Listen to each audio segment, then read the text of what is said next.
Hi, and welcome to another episode of our podcast where language enthusiasts talk about learning and stuff. It's three of us here. I'm Zoya. I'm Taya. And I'm Ksusha. In this chaotic world, we're all in need of safe space to speak one's mind, laugh, and enjoy life. Because that's the only way to stay sane while Zooming through Chaos.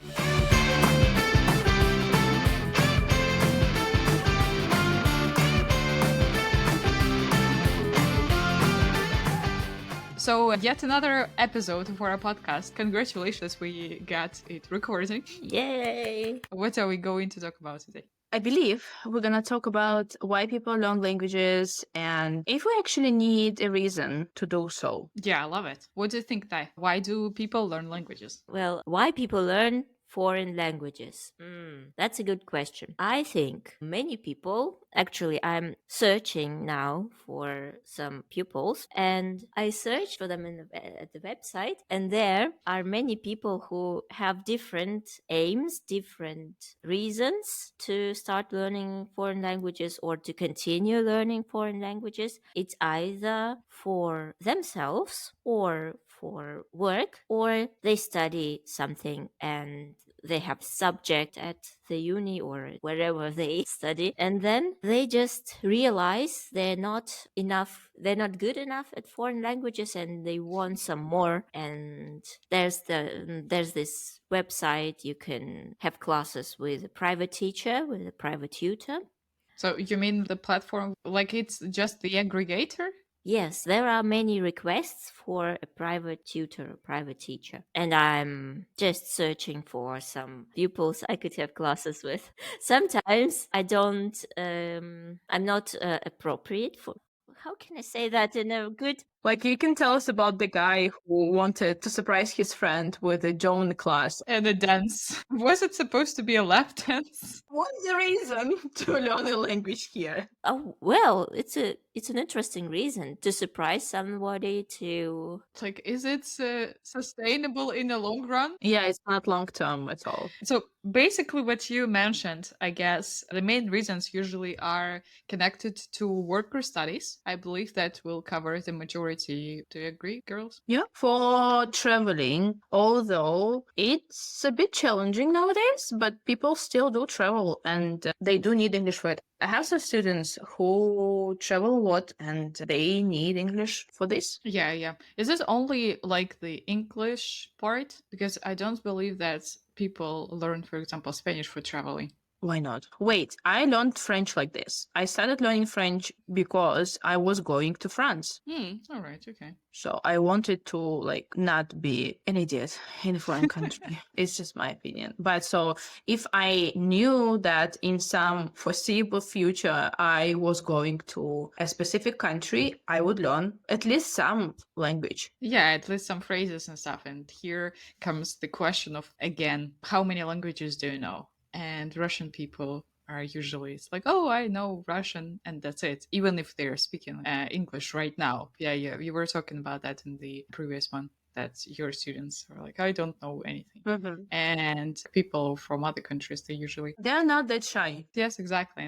And if it's only a couple of phrases, they are still saying that I know a bit of it. And that's great, I think. Yeah, that's more about them being confident.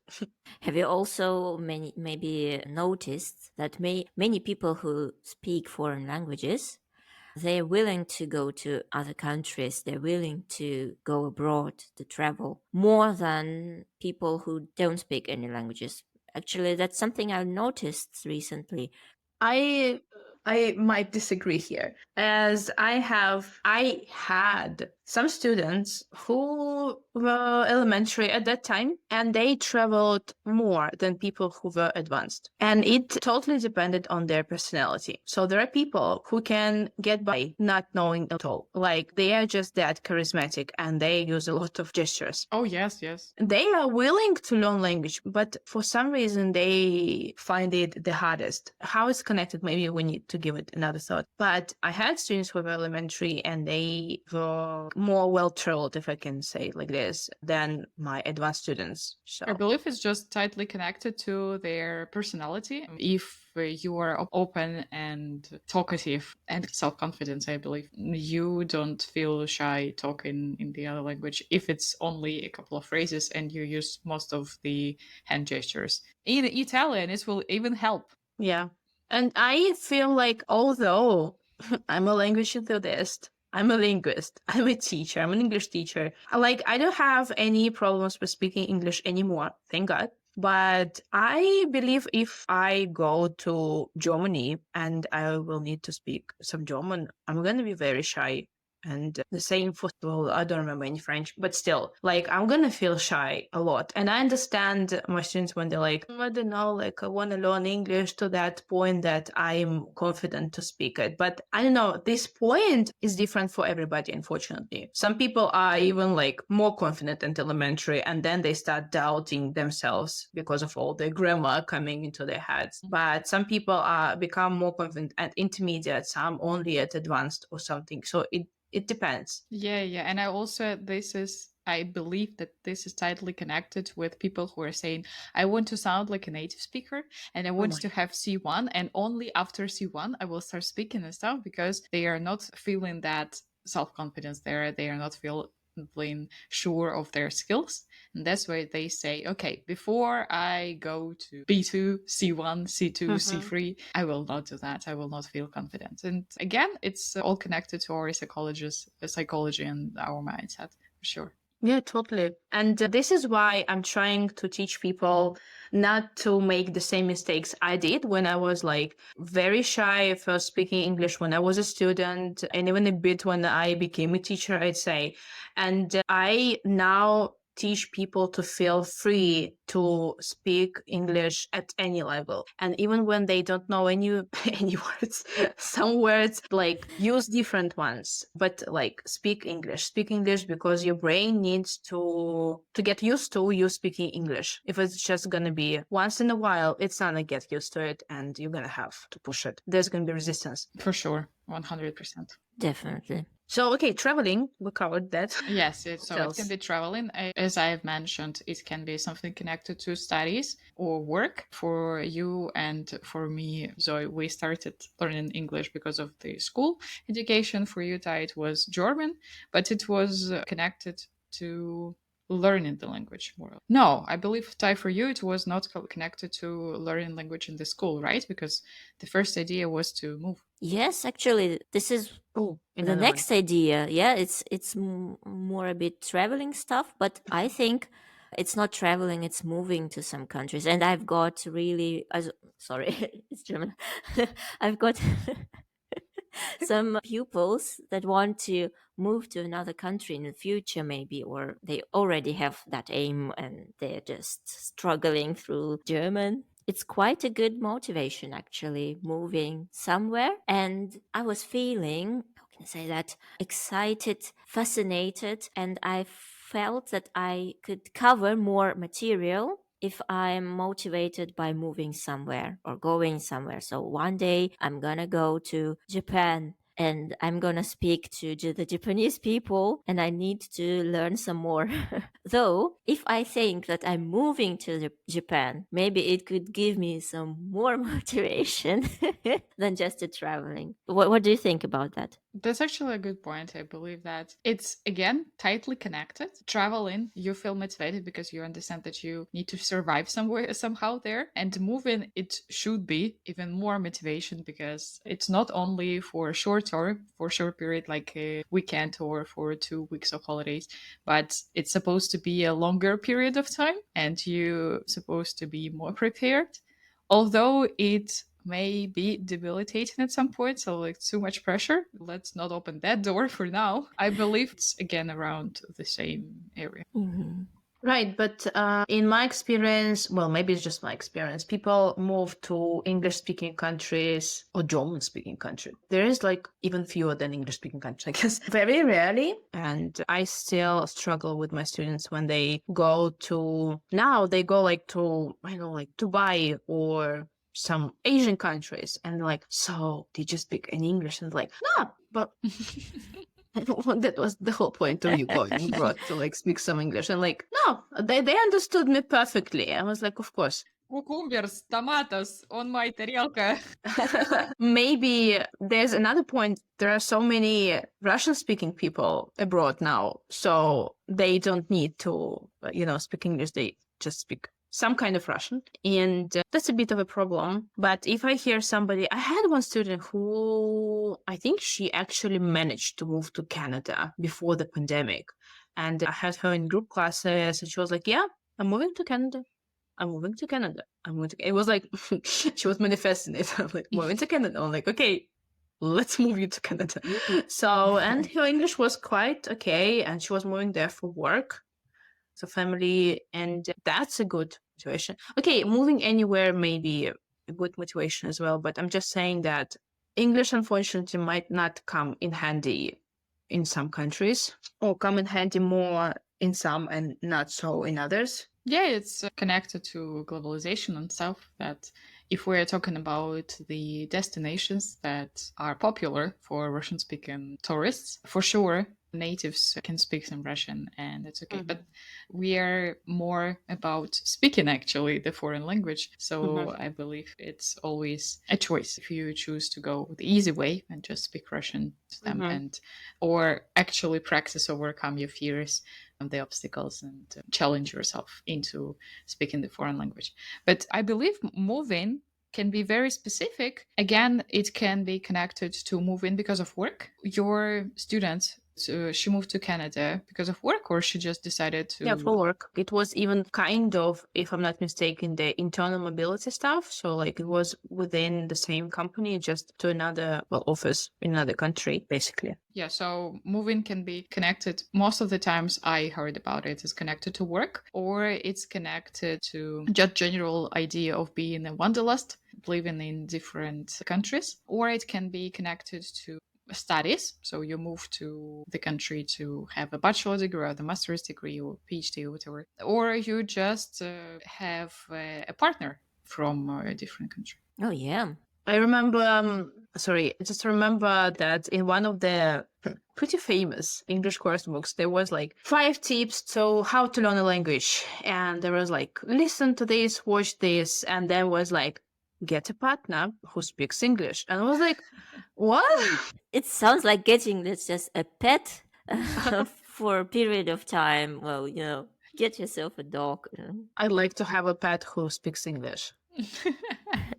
Like a robo dog or something like this. Oh, but the real one, like, I don't need this. I think your cat is fluent. It's fluent. Yes, he's got so many lessons every day. Yeah, he just doesn't listen to me in Russian, but I guess it's by choice, not because he doesn't understand me. Yeah, you wanted to say something. To get a partner who speaks the language, you need to learn. Yeah, it was quite popular. What was it? Yes, it's quite popular. There are many sites, many services nowadays, online services that you can use. Am I supposed to give them a... No, like we are not affiliated. No. If I just name some services, I don't know, Italki or Tandem. How do you know the names? That's interesting. No, wait. Italki is just the platform for learning the language. It's not about find your spouse. Yeah. But still, there are people who just continue communicating after. It's about stalkering. It's not good. Well, if you have mutual attractiveness or attraction. If you're mutually attracted to each other, yes, why not? Like, are you speaking from your experience or something? Like, yes, I've got an example. One of my acquaintances of mine. It was not me. No, it happened to a friend. It was not me. I'm still in Russia. It happened to a friend. Yes. So continue. What happened to a friend? Yes, go on. Well, they got acquainted through Tandem with a British person, a British guy, and they were just communicating. I used to go to their speaking club. They organized a speaking club, and then they just realized they're in love with each other, and then Poof. and moved to the UK. As she moved to the UK. Oh, or actually, he moved to Russia. Pom pom. That could be interesting. No, I think she was smart and she moved to the UK, right? Am I right? Yes, she did. Of course. Oh. I like you can cut it later if you think it's inappropriate, but I know for sure. Like when I worked at the language school, we had not a lot, but some native speakers, and most of them moved to Russia to find a wife. Really? Yeah. No, we are not cutting it out. No, for sure. And I know that some were married to some Russian women or got married to something. So yeah, it's true. That's actually a surprise. That's a surprise to me. I know. Because, well, do you know that Russians are still quite fascinated by foreigners? Oh, yes, yes. This way, I know. Like, I Ooh. know that it works this way. Yeah, Russian women are fascinated by foreigners, any foreigners, and if it's an English-speaking person, it's even better. And I'm not saying no judgment, like it's fine. If you're in love, go move to the UK. Good for you. Good for you again, yeah. Not only UK. If it's someone from Turkey, Irish. it's also okay. I have this theory that back there, all these British guys, I'm talking about, well, I worked with them, so they are just British guys. There are a lot of them there. They are average, let's put it this way. But here in Russia, they're Brits. And they have more opportunities. Well, work-wise, I know for sure. They're more well paid. Like, it's just better paid. And they're like stars here. They're more popular with women. Yeah, this is what I witnessed myself. Okay, we has just uncovered one of the biggest mysteries. So mediocre British guys come to Russia. We're gonna get cancelled. Okay. But it's true. It's true. They're not even, in most cases, they're not even like real, linguists or real English teachers. They just take some courses, become an English teacher, come to Russia, like find a wife. And because Russian women are good. Better than the others. Yeah, I actually am surprised by that because I thought it's only working one way. So it's only Russian girls who want to get married to foreigners, but that foreigners want to get married to Russian girls as well. Good for them. Good for all of them. I manifested that they all find each other and be happy. We are not saying that all people who come to Russia, they are mediocre and stuff. No. Please don't cancel us. Yes, do not. Yeah, but that's a revelation for me, for sure. What about you guys? Well, you've got pupils. Yes. What are the reasons? Well, I'm sorry for being again a German and counting, but how many pupils you've got that want to learn foreign languages for studying? How many for work? I can have kind of statistics connected to gender. Well, interesting. I don't know. The majority of my students are women, but I have 3 men, and 2 of them are learning English because of work. Because both of them want to move to foreign projects, foreign companies, and work there. So if it's adult men, for my statistics, for my information bubble, they mostly learn it not for fun, not for learning, but actually for work. So it's very pragmatic. And women, they can learn it just for fun, just for themselves, as we call it. And sometimes also for learning. So I used to prepare for IELTS, and girls were coming to prepare to the speaking part because they wanted to enter the university in a foreign country. So studying work for themselves. Actually, during my professional career, I have never met a man that came learning English just for himself. Please correct me if I'm wrong, but I haven't had this unique example. They say that I just need English for travel, and then you teach them, and they don't travel, and that means, I think men, again, correct me if I'm wrong, might have some troubles with saying that this is just for me. So they need some kind of reason because, because everybody has some kind of reason, which is we need to discuss actually. And I need a reason. What reason can it be? Okay, work, travel, but women might be more comfortable with saying, well, it's just for me. for fun. Yeah, I think so. So don't call us sexist, please. So if you are a man and you're learning the language just for yourself, please write a comment, write to our any social media we have. We need to shed the shackles of our superstitions. Please do that. But for now, we stick to that. I believe that women can be easier on themselves for saying like, okay, it's just my hobby. Mm-hmm. Oh, a hobby. Good idea. Well, actually, we haven't talked about, like Taya mentioned at the beginning, well, for themselves. What does it mean, actually? Isn't it a part of learning a language as a hobby? Maybe it contains that. I mean, for themselves. I was also wondering, what is it for myself? It could be one of the hobbies. I've got 2 little hobbies nowadays. I need some more. So you are learning Japanese, right, Tai? Yes. Why are you learning that? Again, for myself, I don't deny the fact that I would like to go to Japan, to travel there, to experience Japanese culture. But I'm not really into it. I mean, I'm not looking for some cheap flights there, or I'm not looking for a language school in Japan to apply for. But I really like that I perceive it as as one of my hobbies. I like this idea. I've got a hobby, learning foreign languages. It's also my job, but still it's my hobby anyway. And maybe there are people, maybe some people get some more free time nowadays, getting more and more free time. Maybe they work less. Hope so.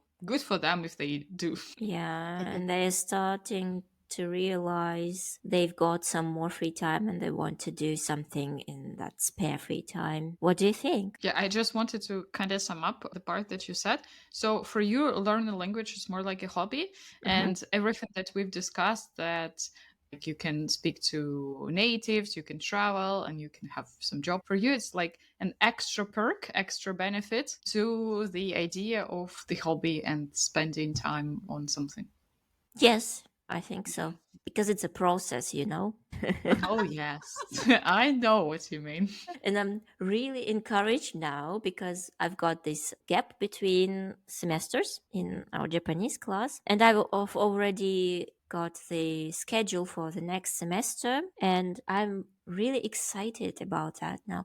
I'm going to learn the last semester of this course from Japan Foundation, and I'm willing to finish this course. Whatever it takes. Yes. And I don't know really what I'm going to do after that course. You know, Maybe you should come, like, cross that bridge when you come to it, as they say. maybe. Well, what I mean is the last course, like, you reach a certain level and they don't teach you anymore? Yes, yes. Oh, I see. So you will have a real, like, pickle. You will need to choose what to do next, like, continue, go to Japan, or give up. But I don't think you're gonna give up, right? So many years So many, 3 years. is many. 3 years is many, yeah. One too Yeah. many. One too many. No, not one too many. It's just many. It's so much effort put into it. Yes, that's true. That's true. Zoe, what about the languages that you study right now? What is the purpose for you? No reason. That's the whole point. I would like to go to a German-speaking country. Well, I'm not like studying German at the moment, but still, I'd like to go back to that at some point. I'm learning Spanish. I'd like to go to Spain for some time. I wouldn't like to live there. They eat too late for me. Like, they have their dinner at 9 p.m. It's too late for me. Just a joke. -1 country. No, it's like in every joke, there is a part of truth. Yes. So basically, this is what I do in my free time. I'm still learning English because it's a process. Like, I do some stuff in English. I learn something new. I learn Spanish with a teacher because I can't make myself do something in a foreign language. Well, besides Who's English. the teacher? I'm wondering. I think we mentioned it. Listen to the first episode of our podcast to know who is the Exactly. teacher. So, and it was like this with all the languages. French as well. Well, French I kind of needed for my traveling to France, but then And I remember not speaking it there at all and speaking German. And I remember the face of my French teacher. She was like, so no French. Okay. But I was like A1 maybe at that point. But then actually after going to France, oh my God, I studied French with two different teachers. I remember it now. Oh my God. So that was kind of motivation for me to continue studying it. So I did. Basically, it's my like free time activity. I do it. It's fun. You learn something new every lesson. It doesn't mean even grammar, like culture as well, especially with Spanish, because with German, it's just like everything's kaput all the time. This is the main culture thing for me in German. But no, I learned some other stuff as well. But I just remember, sorry for an off topic. I just remember how Zoya was writing. Was it a writing task? Just there was a form for a complaint. just a form for a complaint, and you have to fill in the form. This form. Yeah. I don't recall that in No. any English textbooks. It's a German thing. No complaint. And you also have to say something that you are complaining about in a conversation. So you have to phone a company that kaput delivered to you something broken. Yeah. If it's like their culture and you know more about it, it's okay when you phone in and you're like, guys, you send me something or this or that and it's broken. They're like, oh, I'm sorry, like that's it. And it's not like in Russia even, when if you have a complaint, they might shout at you for you having a complaint. So that's another cultural feature of our country. Yeah, you see different things, and might be the same in English. Again, English, it's very difficult for me to talk about English culture because so many English speaking countries and India as well. So it's very difficult. It's not one thing. Being cancelled the second time for this episode. Yes, by Indians, for sure. Yeah. Culture is important. With English it's a bit complicated, but this is what I love about it. You can learn something about Canadians or Australians or Indians. Yes, let's not forget about them. Or people from South Africa. Yes. Yeah, they also like have a different accent and different culture for sure. So going back to that, it's a hobby. I don't mind it. I do not have a specific reason. This is why it's a bit controversial for me. And I, as a teacher, always ask, of course, for a reason from my students, but I don't want them to feel ashamed when they're like, I just want to like spend my free time like learning something. And if it's not long term, even it's like for some months, maybe weeks, it's okay. It's better when it's long term because well, you learn more basically. But there are some short term goals, right? Like preparing for an exam. But we mentioned IELTS, right? But other Cambridge exams as well. It's a good goal. I don't mind it. But for me, it's a bit dry and not as fun as just learning or teaching general English or other language just for life. And even like watching a TV series with your students, which is just having fun and learning something along the way. Listening to you, I actually understood that I also always on the interview before I start working with the student, I always ask for the purpose and what is it. And it's a bit controversial for the teacher because when the potential student says that like it's only for myself, it can backfire on you later. It can be something like in a week, I don't know, or in a month, the person says, I don't want to do it anymore, which is okay if we're talking about real people and people as humans. It's okay, but as your teacher, it may backfire on you because it may backfire on changing the group or, I don't know, looking for some new students and changing the schedule.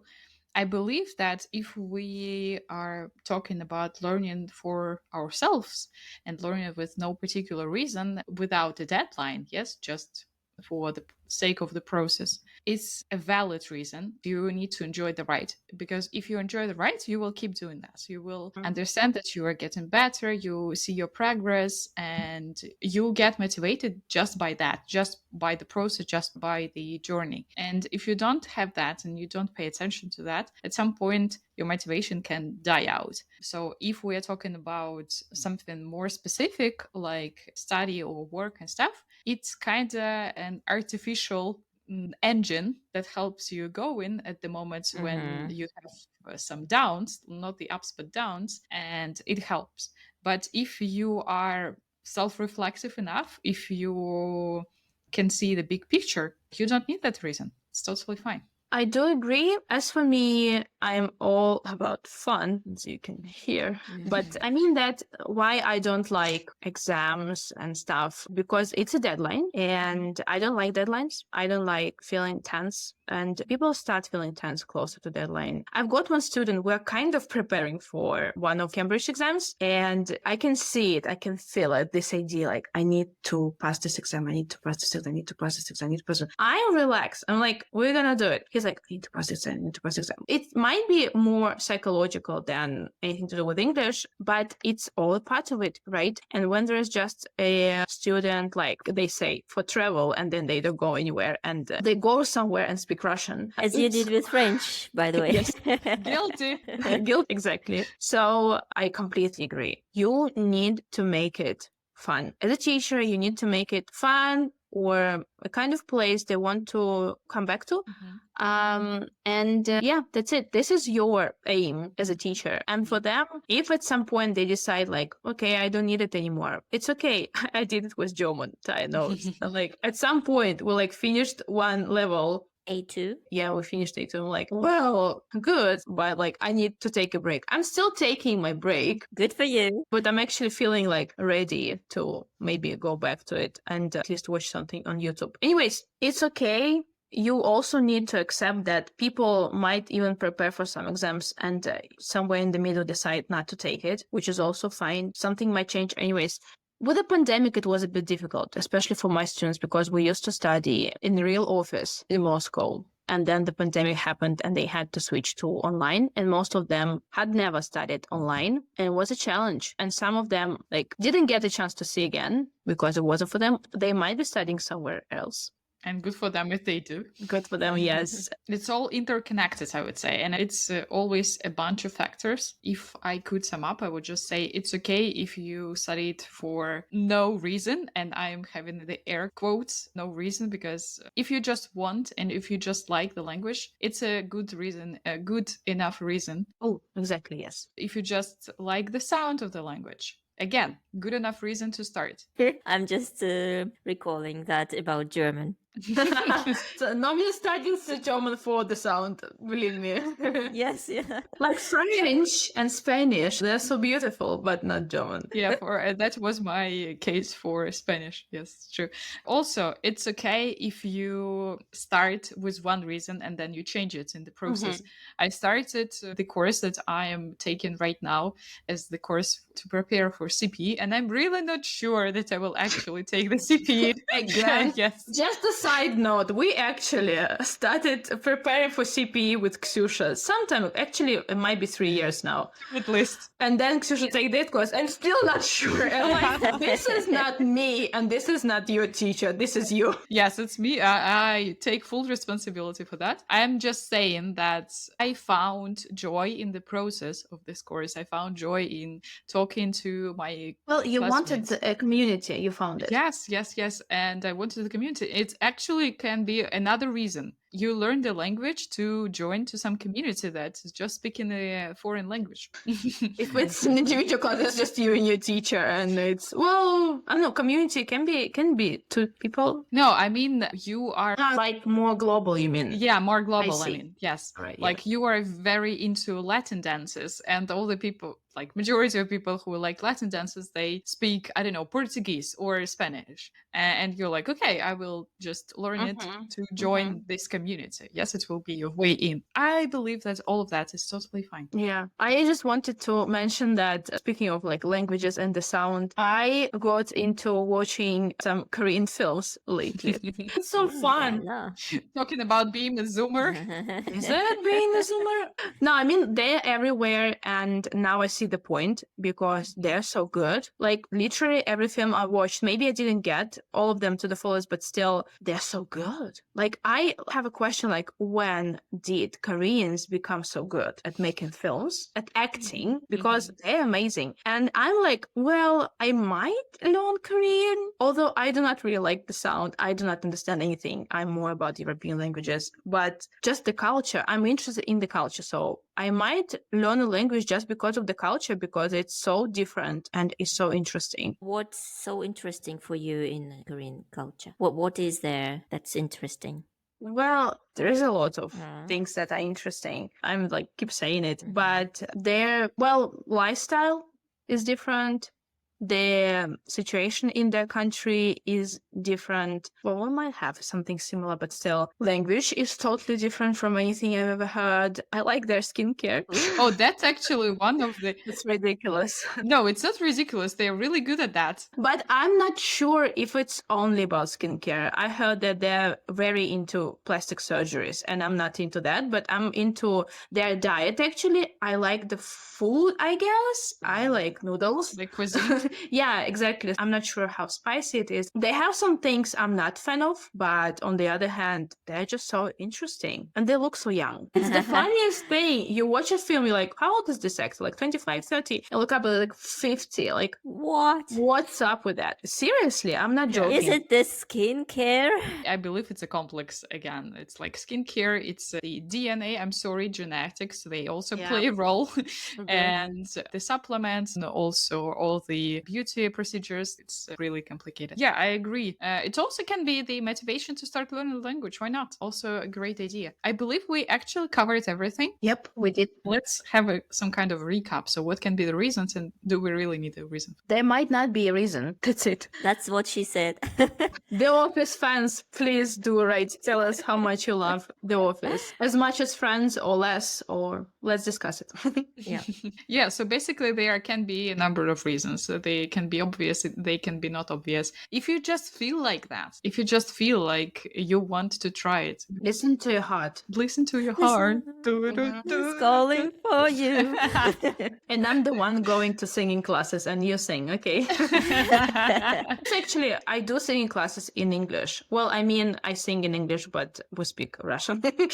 Anyway, still a reason. If you wanna like do something in this language, I wanna watch Korean films in Korean. Yes, so please, guys, you don't need a reason. You just feel like that. Go for it and see how it goes. Well, thank you for listening, guys. Reach out in the comments, email us, and share your stories. Yeah, you can also join our Telegram channel. Share why you're learning languages if you do. And thanks for listening to Zoom In Through Chaos. See you in the next episode. Yeah. See ya.